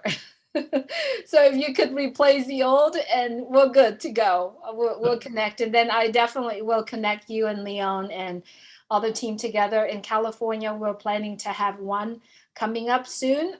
Let's connect. Let's pull everyone together. California, it's just a state within United States. If we can make a difference in California for all that lives in California, knows how California is, and if we can make the difference in California, I believe we can do that worldwide, right? Yes, and the things that Leon was talking about were the same things my wife and I were talking about, because in California, I used to work for the California Youth Authority, and they're closing down camps and leaving properties vacant. Those camps and different buildings are going to be standing there and not be used, like Leon was saying. And like he said, we could, as passive founders, use those places to help the people and build passive communities. Area kitchens and And those places already have kitchens, bathrooms, everything you need. And then the camps, they have the rooms, and people, it could be self-serving. They can be the cooks, they can be the electricians, they can run those passive communities. Yeah. It can happen. We just everybody puts their head together. We are going to change the world. Passive will change the world. Yeah, and especially like those state buildings, we built those buildings as taxpayers. If you worked anywhere in the United States or in California, you built that building. So that building belongs to you. So when the state is done with that building, you got a plan. You go to the governor or wherever their liaison team and say, we want that building. Here's $1. And I'm looking forward to meeting everybody. And because this, like I said, this could be done around the world. Absolutely. I believe so. And Okay. Bless you all. Yes. Thank you so much, Phil and Susan. Look forward to meet Susan sometime, and let's connect. I send you my number on the private chat. Please get that, and then I'll reach out to you, and then I'll connect Leon and everyone together. Thanks so much. Thank you. Sounds good. Thank you so much. All right, we have 20 more minutes in our call today, our meeting today, our get together today. I see Tom Taylor is up next. Tom Taylor, nice to meet you. I heard you on Marty's Live. I heard he mentioned your name, but this is the very first time I actually see you via Zoom. Good to have you here with us. Thanks, Julie. Can everybody hear me okay? Yes, we can hear you. Awesome. Good morning to all of you. That's my local time from Cebu City in the Philippines. I want to address an issue mainly for the benefits of, let's call them the non-core founders or people who may watch the recording at a later stage. And what I'm on about today is there's an awful lot of people out there who've got simply no idea what to do with the money once they receive it. Don't believe me? Go out next time when you're in the mall shopping or the supermarket, walk up to a total stranger. Hey, excuse me. If you would win $1 million tomorrow, what would you do with it? You'd be amazed, and probably about 80, if not 90% of the people will offer you a blank look on their face. They got absolutely no idea. One of the most common answers is, I worry about that when I have the money. And that exactly is their biggest downfall. Now, I want to get into some statistics for a minute. You heard about the big lottery winners. Somebody wins $5 million, $21 million, maybe $300 million even. And you wonder, what the heck do they do with all that money? Now, statistics are that between 3 to 5 years, the majority of those people who came into money very, very quickly file for bankruptcy. That's a fact. Many reasons for that. Some of the reasons, they stop working, of course. Other people just give away too much to family, friends, friends of the friends, pretend friends, all those people that come out of the woodworks when all of a sudden, oh man, he or she's got money, you know. Keep in mind taxes, you know, no matter what you're going to earn, there will be taxes to be paid at some stage. And then the biggest downfall for people that came into a lot of money unexpectedly is they go spend crazy. You know, they buy boats, new cars, a villa in the Maldives. The sky's the limit, right? Well, not really. You know, big ticket purchases add up a lot quicker than expected. And for some people, or most people, money eventually does run out. So here's my suggestion. When you start making some decent income with on passive, I suggest, let's pick a figure for the sake of having a figure to work with. Let's say you make $10,000 a month at some stage. So before you call your best friend to celebrate, I reckon the first call should go to your financial planner. And if you don't have one, I suggest you most certainly should start looking around. Because, you know, the average person really has got no idea when it comes to taxes, where the money is best invested, how to use your funds. So, you know, you don't lose the overview. Let somebody else worry about all that. Get yourself a good financial planner. And most importantly, make a plan. And by making a plan, I mean, write down what it is you would like to do with the money. Stick with the 10,000 for now. Let's say, as an example, okay, I'm earning $10,000 every month. It's increasing in time to come. I want to set aside 20% for a good cause or less. And so you got a figure to work with. I've got $2,000 every month to spend on X, Y, Z. The rest of the money you should spend on yourself. But again, as mentioned earlier, also set some of the funds aside for taxes to be paid. Because believe you me, taxmen will be around whether we like it or not. And I want to finish this with a joke, actually, where these two old guys are walking in the park, and one of them bends down and picks up a pay packet. And the other guy says, man, you're very lucky. The guy keeps studying the pay packet, the other one, and the old guy says, come on, man, aren't you happy? The guy turns around to him and says, look at this, look at this. I found all this money, but look at the amount of tax I had to pay.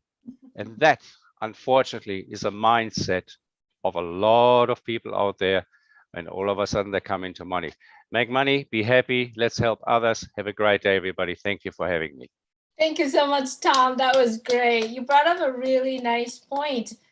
Is yeah, you got to think how much, when that amount of money coming in, what are you going to do? How are you going to separate it? I mean, I used to say this when I have, you know, funds that coming in, monies that coming in, live in 10% of your income. The rest of them, split them in 3, right? 1/3 of it, go to saving, or and then 1/3 of it, go to charity, and 1/3 of it, invest, right? That's kind of like the number for me. Live on 10%. Yes, you can.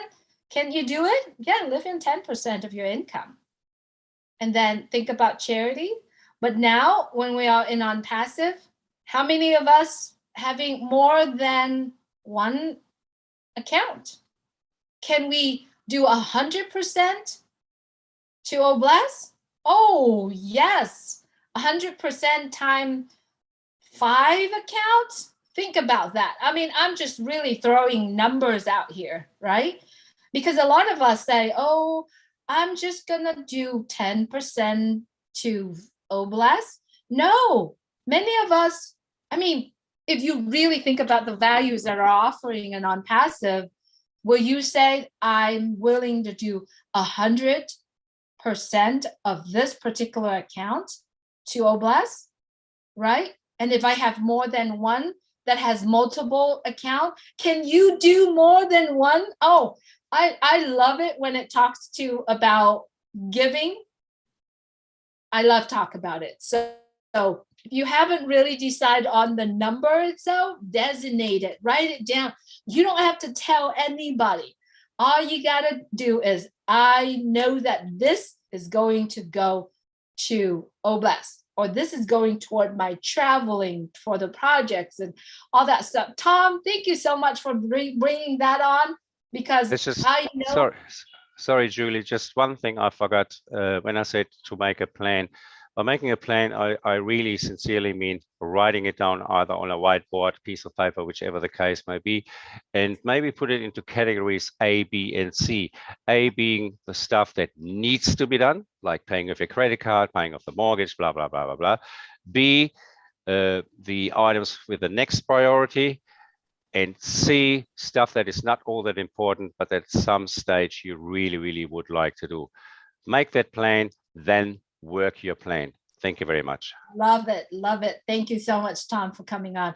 All right, everyone, we got 10 minutes. We got 2 hands raised, 3 hands raised now. We got to cut down the time that we are speaking, so we got everybody in. However, I wonder if Lily Lane, if you are here, Chris has mentioned about the homework, and you had a little homework to do. And if you are in, please come on and join us. And if you're declined, I know that you're not in a place to share, which is okay.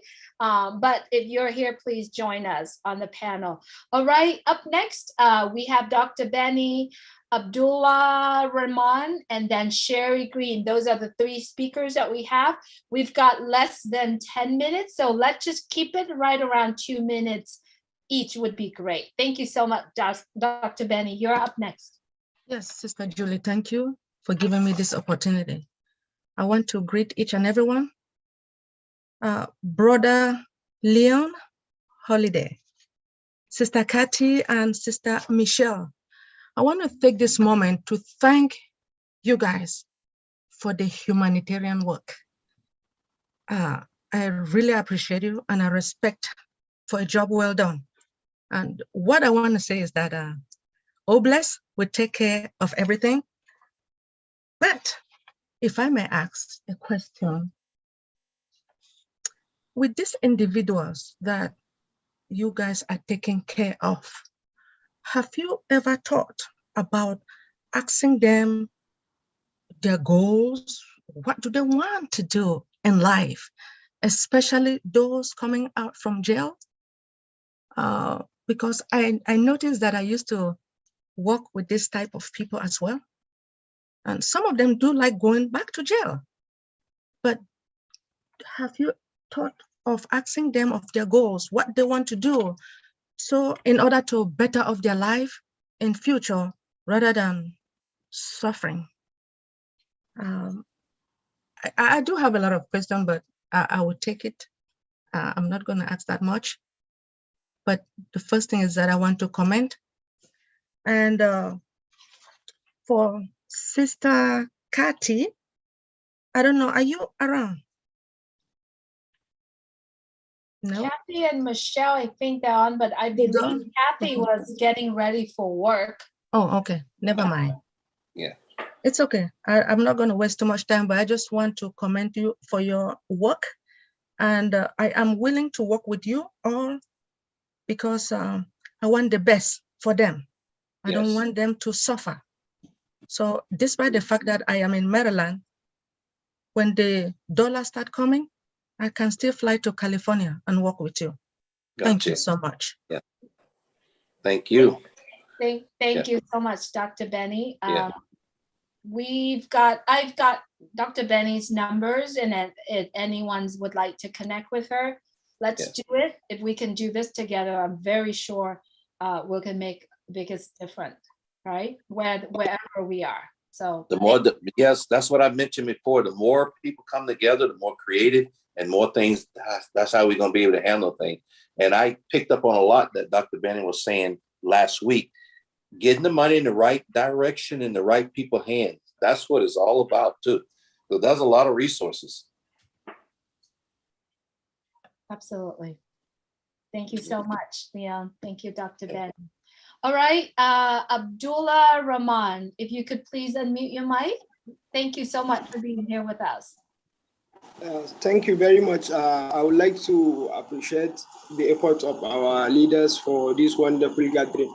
Let me go straight to the point considering the time given. I would like to tip more about, give example about what is going on here in northeastern part of Nigeria due to involvement of Boko Haram members, which it's very terrible situation. It's very security conscious issue that leads to almost 40,000 mortality from 2009 to date. That people were dead, were killed, were bombed due to insecurity here in northeastern part of Nigeria. So it's very terrible situation, which leads to almost, I think, 2 million data, over 2 million data of refugees in almost 14 refugee camps, which is here in northeastern part of Nigeria. So the insecurity situation leads to very extreme poverty and a very certain situation that people were killed, people were destined to insecurity. So I think this project, if it will be impactful to security conscience, because here we are even talking about security, which is the people are not even secured. Just some years ago, some students were kidnapped from school, Chibok girls, almost 200 students were kidnapped. Almost, I think it's almost only that something that were found.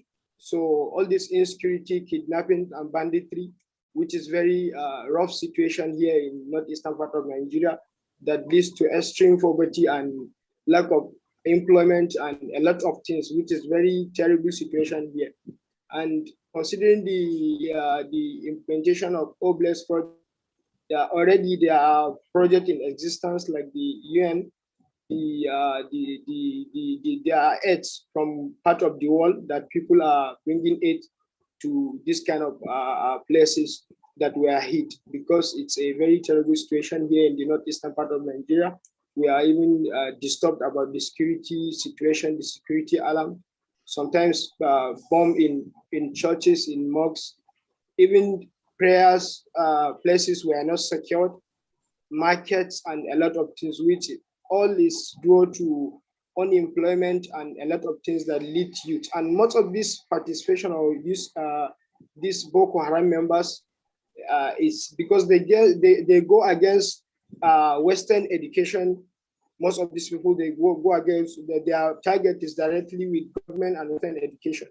So with few engagement or few just some little amount of something token, they used to recruit Boko Haram members to disturb the society. Very youth of 20, 25, 30, they are the people disturbing this kind of region. So, which is very terrible situation. So that's why I'm making a comment here and asking how we can partner together to see what we can do to help this certain situation, more especially in the awareness and in any of the support to the refugees camps, to first identify refugees camps, then other societal projects that were already here. But more especially, it's very terrible situation, the security aspect. It's very terrible, it's very terrible here. For almost a year, a lot of people I know a lot of people didn't know about Boko Haram members. There are a lot of researches online and on YouTube channels. There are research about Boko Haram members, which is very terrible. It's one of the disturbing aspects of Africa. It touched from here, my state. It started in Maiduguri, the next state to me. Here, my state, Iola, they are the heatest zone from 2009. Then it moved to Chad, to Cameroon and Niger. Almost West African countries, African countries here were disturbed by this by these Boko Haram members, which is very terrible situation here. It's like, for instance, now we are on a curfew from 6 evening. Anywhere you have to go to insecurity situation, you have to be at home since from 6 o'clock evening. because there's a security alarm that you have to be at home for you not to even go and put yourself in the danger or something to happen. So that's why I say, let me make a comment here, because there is no time. I know in the nearest future will be bringing more light and maybe some documents about what is going on here, maybe with some videos as an backing evidence for the societal issue we are having here, or regional issue, or country issue here. Thank you very much. Thank you, Abdullah. Thanks so much for joining us. And thank you for sharing with us the situation there in your country as well. I believe that when Oblast is coming, when OnPassive is launching, there are many regions around the world will get helped. And I believe that you are the founder of OnPassive. If you able to connect with the founders around your area or around the country, let's do this. And I don't think one of us can do this alone. It takes unity, it takes love, and it takes the heart of everyone that involved. And we all getting together and we all connecting together. And I think there are reasons for all of us getting together. If you are here for the very first time, you spoke today. If you're here for the very first time, you heard someone talk about Oblast, you heard about someone share about what they're currently doing. Let's do this together. So thank you so much, Abdullah, for coming on and share this with us. Reached out, and if anyone's in the region, also reach out to Abdullah as well. This is where it's all start, right? Thank you so much for coming on and share with us here. All right, we got 2 minutes left. It's okay. We can take Winnie's the last one.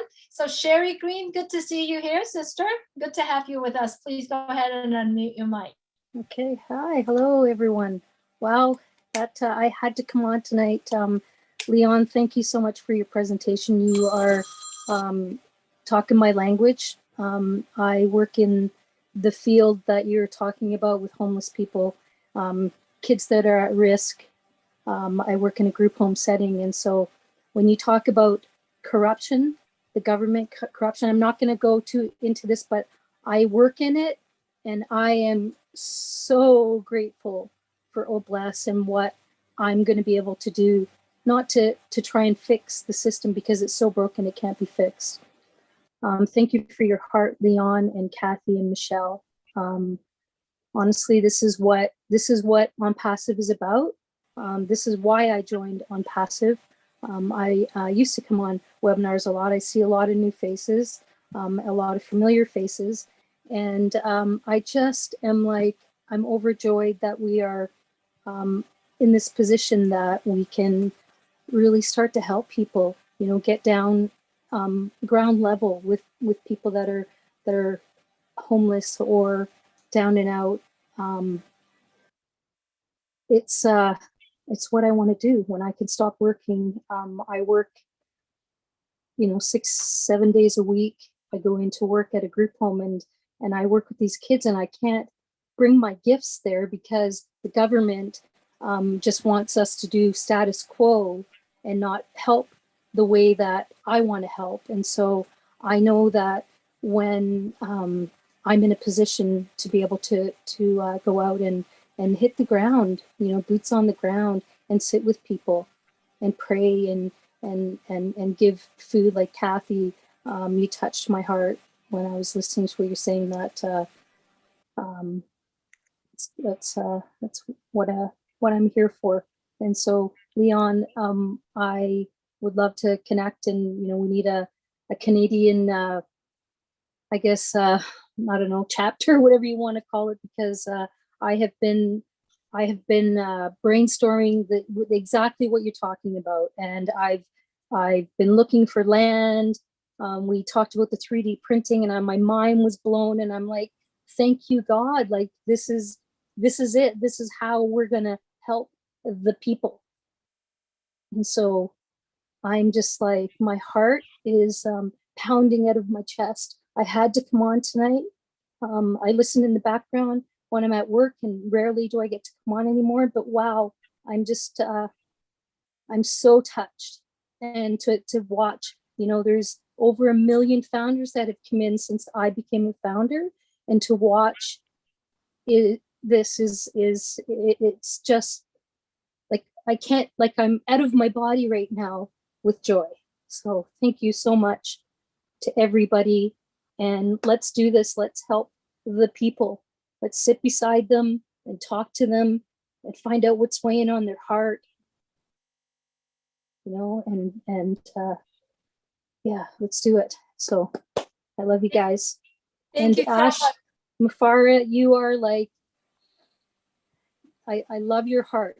I need to say it. I love your heart. What you've done, your heart and your mind. Thank you, sir. That's it. That's all I got. Thank you so much, Sherry. It's good to see Sorry, you. I took a little bit longer, Julie, but I No worries. No, had to get it out. no worries at all. Thank you for coming on today. It's good to see you, though. Yeah, Good thank to you. on here. Yeah. On Once channel. on passive goes, I'm out. I no more work for this kid. So That's thank you very right. much. Thank you for your heart. Thank you for sharing here. We miss you in California. You've got Oh, to. well, that's and we another thing that get really to see touched you. me, because that's the area that I lived in a couple of times. And so I know the Oxnard area. I know what you got. I actually have a founder that is working on a program. I want to connect her with you, Leon. Okay. And she's like the most amazing woman. So I'll reach out to you. Okay. Okay. Perfect. Thank you. Okay. Good night. Thank Thank you. you I'm so going to much. unmute myself. Otherwise I won't stop. Love you, Sherry. Thank you so much for being here with us. All right, Winnie from Rwanda. Winnie, if you would please, my dear friend, it's been a long time. We haven't seen you or spoke with you. I want to hear your voice. Hello, Hi, Winnie. could you hear me? Yes, I can hear you. I like to hear your voice. It's been a while. Bless you, ma'am. God bless you so much. Yes, I'm Winnie from Rwanda. Yeah, I am your friend, as our CEO used to tell us. I really appreciate that I have a great family. On Passive is a great family from far away, from Africa, USA, Canada. I am really grateful that I have family like you all, my friends, my sisters and brothers. Yeah, here is not a morning, it's still a night. When I wake up, yeah, I fall on this webinar, which is a good webinar. I like Obles. I like the people of on Passive. I like your heart. The heart of giving, it doesn't require much. The heart of giving just require that the willingness of even to talk to someone, to tell him, be patient, God loves you, I love you. That is enough. Even you don't have something. Do you know one coin can feed one family here? If I have one coin, I know I can feed someone who, there are many people here around the world, many women, many children who are suffering. Really, I am thankful to God. I'm thankful to Ash Mufare, who really had this opportunity for the people who have that heart of helping others. Here in Rwanda, I have a charity. Yes, a charity for children. I'm focusing on children. But when we say about children who are suffering, who need to go to school, children who are sleeping empty stomach, just you have to think about their families. Many of them are from the poor families, from a single mother who doesn't have nothing to feed them. I demand myself, what can I do here in my community? Yes, fortunately, I meet on Passive. Obless is really my answer. I prayed a lot. to find a platform where I can myself, I express myself to what I am willing to do with the people who are willing like me, who has that heart, that faith, that belief, that now I can say nowadays, if you can realize it, nowadays this world, many people are selfish, but it requires me and you to change that belief, to change how people they believe. We don't have to be selfish to be satisfied. No, we have to share what you have with the neighbors, with those who are in need, who need us. Like whatever you have, even your heart, even your good word, there is someone who needs you around you. You can see there is always someone who needs what you have, what you good from your heart. Really, from the bottom of my heart, I appreciate this webinar. I appreciate Obres. That is, even first of all, we are humanity is starting with us to bring that atmosphere in the world. We are humanists, then that we will spread that the peace, the love, everything as Ash, our CEO, used to tell us. Let's change. I can't change everyone, but at least I can change one person in this world. So really, dear sisters, I saw you, Julie, long time. I saw the other leaders here. Rina Nakamoto used to be here, to be together, Engineer Michael, Dr. Benny. Really, God bless you. I saw sisters from Bangladesh. Really, I used to follow in silence, but always I keep you on my heart. With my people, as you see, I can show you something. You see these buckets from this morning when I wake up. It was my time to go to visit some families. Yes, I have the list, the long list here.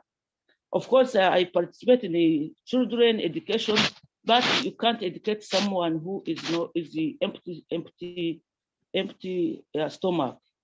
Even I have 1 kilo of rice or 2 kilo of beans. I should go to the families, visit the families, see what they are, what their problems. I live with them 1 kilo of rice. Really, I appreciate Engineer Michael. I'm sorry to tell this if he doesn't want me to tell it, but I appreciate him for his kind help. Is the one who allow us to visit these families who need some food. Really, God bless you. In the name of Jesus, I pray for you, everyone. I love you, and you know here we love you in Rwanda. It's my first time to say, sorry if I'm saying too much. I don't like to tell many words, but really I appreciate all grace. I feel I am in my family. God bless you. God bless you, Sister Winnie. Thank you so much for coming out. You are the gem of Rwanda, and thank you so much for many images, videos that you shared, what you are doing. Thank you so much for being here. Really appreciate you. You gotta come out more often, all right? Please come out and speak more often. Thank you, everyone, for being here. Robert, I'm sorry I can't take your hand today, but let's continue to share Oblast with everyone. Really appreciate everyone that's staying on and staying here and share. I like to wrap up this evening of Oblast with a little story. There was a little girl, about 8 years old. She was helping her uncle to do something. I don't remember what it was, but she got paid about 50 cents. She wrapped that 50 cents in her hand very tight to walk to the store and buy her favorite candy. Along the way, she went to the store and she saw this man with no hands, no arms, and no legs. And he was sitting in the middle of the puddle of water on a cutout little piece of tire that cut out. And all the people was gathering around this man, armless and legless. She was only 8, and she was curious, why are people getting together? When she walked down and saw that man, her heart dropped. How could anybody carrying their life, living their life in that condition? At that moment, she walked up to him and just put that 50 cent right on his lap and walked away. She was sad, but she carried that dream. She said, I wish some rich people sit on the very top of the world, the people that has money full in their pocket. I hope that some people will turn around and look at these unfortunate people and teach them the skills, how to be financial freedom to help other people. That 8 years old girl, it's now 40 years later, in the present of us today, sharing her dream that if someone could make that change, could turn around and look at the unfortunate people, that person's dream, that little girl's dream has came true. She already won because her dream came true to her. Our CEO, Mr. Ash Mufareh, and every single one behind their scene is turning around and look at the unfortunate people around the world. He did. He took that action to do that. Believe it or not, that little girl's dream, it's not just her. It's everyone's dream around the world.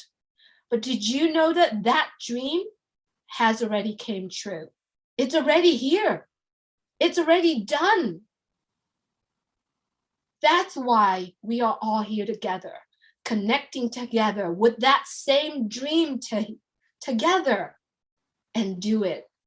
And thank God for Bless. Thank God for the heart of the Mufareh family that give us the opportunity to do this together. Thank you everyone for being here, sharing your heart, allowing the information, the heart that's shared here to touch your heart. Each and every one of us can do this in our own family, in our own community, in our own country. It takes one heart and connecting with hearts around the world to be able to do that. So yes, we already won. If you have that dream like that little 8 years old girl, we are already won. Thank you so much everyone for being here. We love you. On Passive love you if you are not on Passive Founder. Thank you, Julie. Thank you so much. Bless you, Julie. Thank you, Julie. Thank you, Julie. Good I am night. with you. I am with you. Thank you, Julie. Thank you, Good night, everybody. Thank you. Good night. Everybody. Good night. Thank you, everyone. Cool. Everyone from Canada. Bye, Everyone, I love you all. Have a good night or good day. Thank Thank you so much. beautiful Night, everyone. Thank you Bye. for coming. Thank you for You coming. guys, thank you so much. Julie, everyone. We Mr. appreciate Ash, you. Mufareh. And Thank you. everybody, thank you so much. Thank you very much. Love you. Bye, Julie. Thanks, Julie. Thank you so Great much. show tonight, Tracy. Great Julie, bye, Julie. Rachel. Have a Thanks good so much. Have a great night. Love you. Gladys, you guys are awesome. Get Julie, better. please play my Gmail. Play my mail, please. Love you. Take care, everyone. Good night. I'm gonna go ahead and Bye. Bye bye. Chevy Chase, Good night, Good Maryland. night. everybody. See you on the next webinar. see you next Bye. time. Good night. From Thanks for the opportunity. Good night, brother.